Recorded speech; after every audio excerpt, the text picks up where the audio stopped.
सुप्रभात। एसजे महाविद्यालय लेक्चर में आपका स्वागत है। तो आइए आज हम लोग पढ़ते हैं बीए सेकेंड सेमेस्टर की क्लास हिंदी, जिसमें कि आपके पेपर का नाम है कार्यालय हिंदी और कंप्यूटर।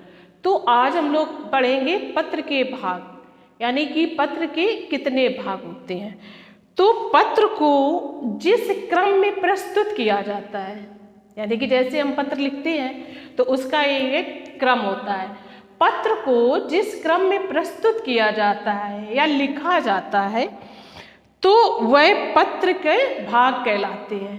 अब पत्र के वैसे तो पत्र दो प्रकार का होता है, नंबर 1 औपचारिक पत्र और नंबर 2 अनौपचारिक पत्र। औपचारिक पत्र किसी कार्यालय में या किसी थाने में, किसी ऑफिस में देना हो तो उसे हम औपचारिक पत्र कहते हैं। अनौपचारिक पत्र अपनी किसी खास का, यानी या रिलेशन हो या हमारा कोई मित्र हो या कोई जानने वाला हो तो उसे हम पत्र देते हैं, तो उसके लिए क्या कहते हैं, अनौपचारिक पत्र। तो पत्र के हमारे कई भाग होते हैं। तो सबसे पहला हमारा जो भाग है वो है आरंभ, यानी कि आरंभ हम पत्र का कैसे करते हैं। तो आरंभ के लिए पत्र के आरंभ में शीर्षक के रूप में जो लिखा जाता है उसे हम क्या कहेंगे, आरंभ कहेंगे। तो शीर्षक में सबसे पहले हम लोग लिखते हैं पत्र भेजने वाले का नाम, पता कि किस प्रकार किसको हम पत्र लिख रहे हैं। तो पत्र भेजने वाले का सबसे पहले हम नाम लिखा। अगर किसी संस्था में भेजते हैं तो संस्था का नाम लिखेंगे, किसी अपने का भेजते हैं तो अपने का नाम लिखेंगे। तो पत्र के बाईं ओर सबसे पहले हम क्या लिखेंगे, उसका नाम और पता। फिर दाईं ओर हम उसका शीर्षक लिखेंगे और उसमें दिनांक डालेंगे कि इस डेट पे हम आपके लिए पत्र भेज रहे हैं। और नाम में आपके लिए हम पत्र जिस संस्था का होगा तो संस्था का नाम आ जाएगा। तो ये हम इसलिए भेज रहे हैं। तो बाईं ओर हमारा होता है नाम और पता और दाहिनी ओर होती है हमारी दिनांक। फिर उसके नीचे हम लोग लिखेंगे विषय, यानी कि हम किस विषय से संबंधित भेज रहे हैं। अगर शादी के लिए भेज रहे हैं तो उसमें शादी का विषय लिखेंगे, किसी कार्यालय में भेज रहे हैं तो उस कार्यालय का लिखेंगे कि किस विषय के लिए हम भेज रहे हैं। तो आरंभ में हमारा ये लिखा जाएगा। फिर दूसरी आती है हमारी संबोधन एवं अभिवादन। संबोधन एवं अभिवादन।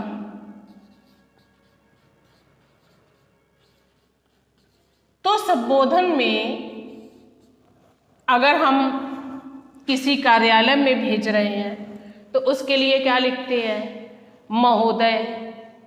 उसके लिए क्या लिखेंगे, महोदय। और अगर हम अपने आप को लिखेंगे, अगर अपने किसी और के लिए लिखेंगे तो क्या लिखेंगे, आदरणीय।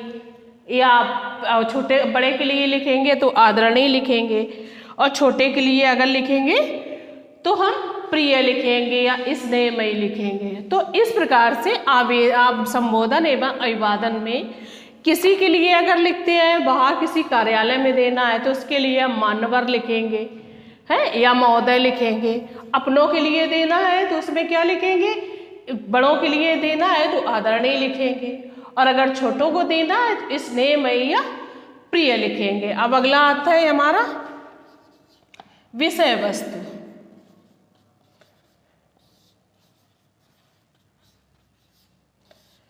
यानी कि पत्र हम किस विषय के लिए लिख रहे हैं, उसमें विषय वस्तु तो डालना ही है कि पत्र हम लिख किस लिए रहे हैं और किस कारण लिख रहे हैं। तो उसके लिए विषय वस्तु में जो संपूर्ण सार है हमारा पत्र का, तो विषय वस्तु में हमको ये लिखना है। अगर हमें शादी के लिए लिखना है तो आदरणीय, इस डेट पे शादी है, इस दिन आपको आना है। और छोटों के लिए लिख रहे हैं तो प्रिय या स्नेहमयी, इस डेट को शादी है तो आपको ऐसे आना है। तो विषय वस्तु में संपूर्ण पत्र का सार होता है। जो आपको लिखना है तो वो किसमें लिखेंगे, विषय वस्तु में लिखेंगे। अब अगला नंबर है हमारा मंगल कामनाएं। मंगल कामनाएं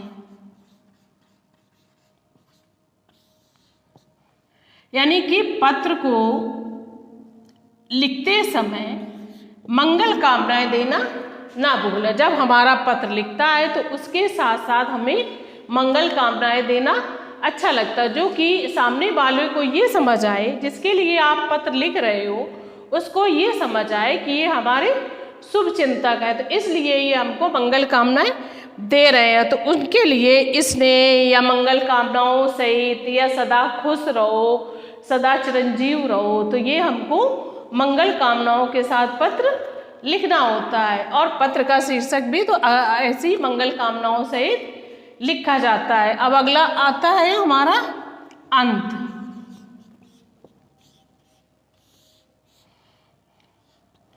जब मंगल कामनाओं को हमने लिखा तो वहीं से हमारा उसका अंत हो जाता है। तो जब अंत होता है तो अंत में एक बार हमको पत्र को जरूर पढ़ना चाहिए। ऐसा तो नहीं है कहीं हमने गलत लिख दिया हो या कहीं हमारा कोई वाक्य गलत हो गया हो, तो उसमें अंत जरूर लिखना चाहिए। जब अंत में हम लिखेंगे, अंत में हम लिखते हैं कि हम लोग ठीक ठाक हैं और आप कैसे हैं, बाकी तो हमने लिख दिया है, आप खुद समझदार हैं, तो अंत जरूर उसमें लिखना चाहिए और एक बार पत्र को पढ़ना चाहिए। अंत में हम लोग लिखेंगे भौदी, अंत में लिखेंगे भौदी, आज्ञाकारी या कुछ भी लिख के अपना छोड़ देंगे, भौदी या आज्ञाकारी। तो जब हमारा संपूर्ण पेपर समाप्त हो जाता है तो उसमें हमको भौदी लिख के अपना नाम, क्या आपका नाम है, पता जरूर लिखना चाहिए।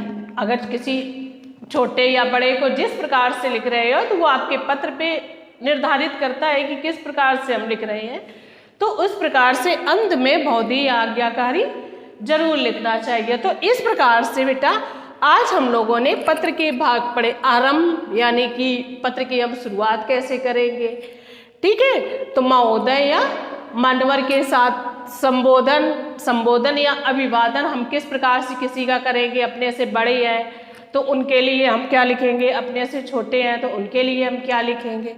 विषय वस्तु यानी कि संपूर्ण पत्र का सार, हमारे संपूर्ण पत्र का क्या सार है। मंगल कामनाएं यानी कि आप खुश रहो, सदा चिरंजीव रहो, तो मंगल कामनाओं के साथ हम लोग पत्र के अंत में आते हैं। जो अंत में, तो अंत जब संपूर्ण पत्र को हमने लिख लिया है तो लिख के एक बार हम उसको जरूर पढ़ें।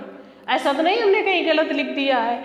उसके बाद हमको भौदी या आज्ञाकारी लिखना होता है कि भौदी मैंने जो पत्र लिखता है, यहाँ तो आएगा पत्र लिख भेजने वाले का पता कि किसके लिए हम पत्र भेज रहे हैं, और नीचे आएगा अपना पता कि कौन हम कौन है जो पत्र लिख रहे हैं। इस प्रकार से बेटा आज हम लोगों ने पत्र के भाग पढ़े। अब अगली क्लास में हम लोग कल पढ़ेंगे। Thank you.